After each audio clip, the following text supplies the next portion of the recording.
All right, I'm the Flat Rate Master, and today we're talking technician pet peeves.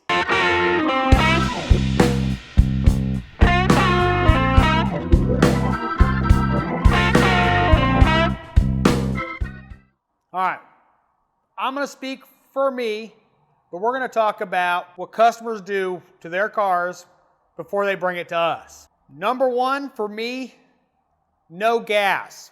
Why? Why do you bring a car to the shop with no gas? And it's always for a intermittent drivability complaint. Oh yeah, because we're not going to need to drive it or anything. Put gas in your car. I mean, we're not going to, to another state in your car, but come on, at least a quarter tank, please.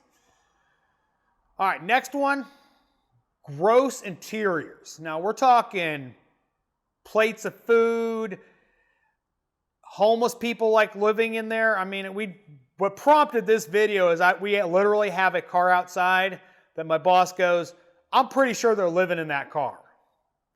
And we've had a number of cars like that where sleeping bags, clothes, you start to go, maybe they are living in that car.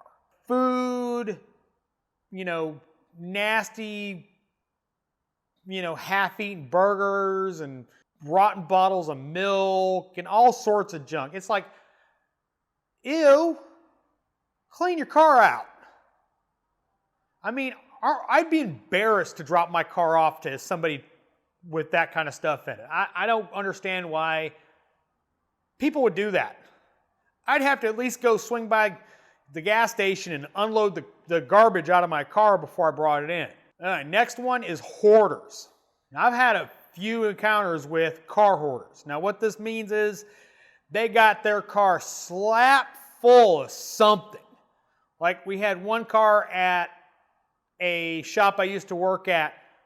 Car was always full of paper and newspapers, and literally there was enough room for her to sit in the car and get it in gear.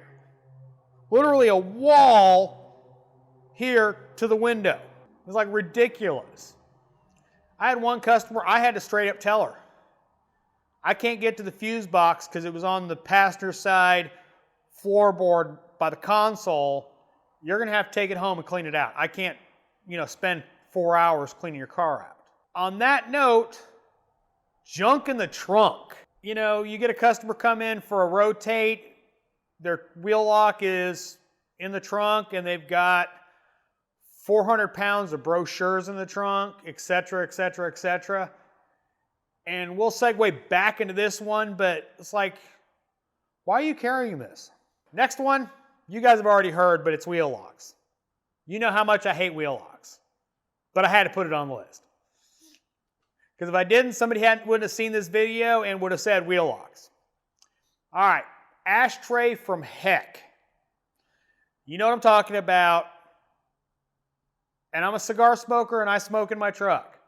But we're talking about the customer that has the overflowing ashtray, the, cigarette butts all over the car, where you basically, move anywhere, you're touching cigarette butts. Ew. Again, ew. Again, I'd be embarrassed to take my car to a shop like that. I don't understand what these people think bringing it to a shop like that. This next one is going to segue back to the junk in the trunk. And that's noise complaints. And the customer has bottles rolling around under the seats. They've got jingly stuff hanging from the rear view mirror. They've got, literally, this happened. Swear. Customer complaining about a jingling noise. They had a box of silverware in their trunk. Guess where the noise was coming from? Yeah, you guessed it. The box of silverware. Another customer had a banging noise.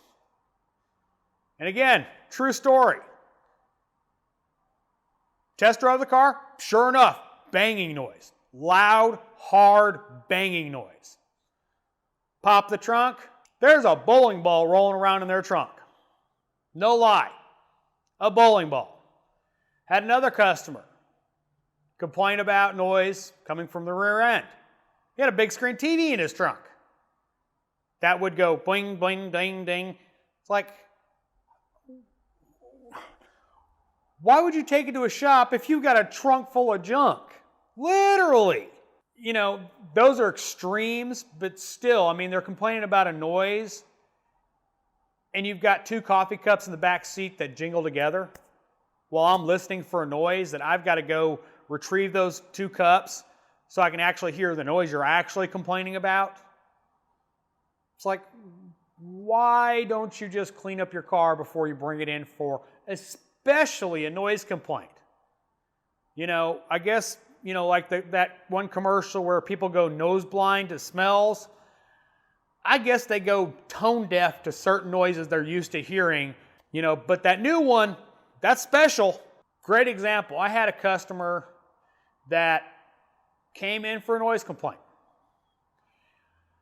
After, I think about 4 or 5 trips, finding new stuff making noise in the interior, I finally found the noise she was complaining about, the sway bar and links. It wasn't a big deal, except it took me, you know, a whole lot longer than it should have because I was cleaning out her car. Her stuff went back in her car in a box, but, you know, it was just like, you know, there was like, I think, an old Coke bottle, a coffee cup that would tip against the seat and make a noise, but it was kind of wedged, so it just rocked. And, you know, it was like all that kind of stuff. How do you not hear this? What are your pet peeves? What bugs you about customers' cars? Let me know in the comments. If you like this video, give me a thumbs up. If you want to see more videos like this, subscribe. Make sure and hit that bell notification so you get notified when I put out a new video. If you didn't like this video, maybe you're one of the customers that brings a car in all nasty, give me a thumbs down. Comments, let me know your pet peeves. And as always, thanks for watching. I am the Flat Rate Master.